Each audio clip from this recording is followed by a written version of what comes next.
कहत बे मोनालिसा कुंभ मेला में चलत खिसा। उम्र से बाबे 16 साल, नीली नीली आँख कमाल। माई बापू एकर गरीब रहे के घर झोपड़ी नसीब। महाकुंभ मेला में अली रुद्राक्ष माला हो बेचली। कुंभ मेला के ई झमकैली, पूरा मेला के ही लैली।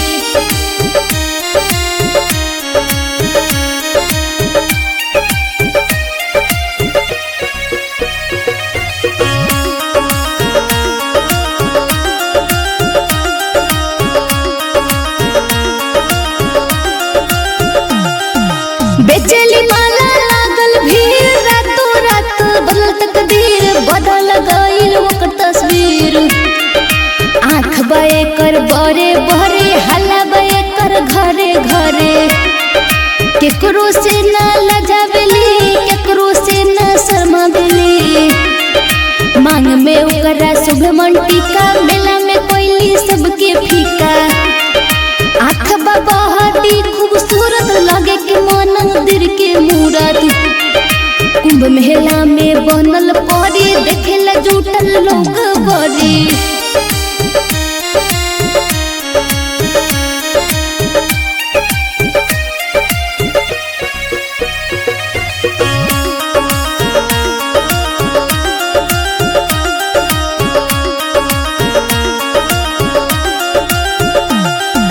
अजब के हवे कर रूप, लगे कि श्री देवी स्वरूप। देखते चेहरा सब चूप, मुस्कान में हवे कर जादू, सबके कोइले काबू। रूप के एकरा नखे गुरूर, सादगिरी से भइल मशहूर। चेहरा पर गजब लाली, नीली नीली आँख वाली। एकर न हवे कोई जोर, रूप से लगे चंदा चकोर। बेचेले अइली रुद्राक्ष माला, सगरो त भइले एकर हाला।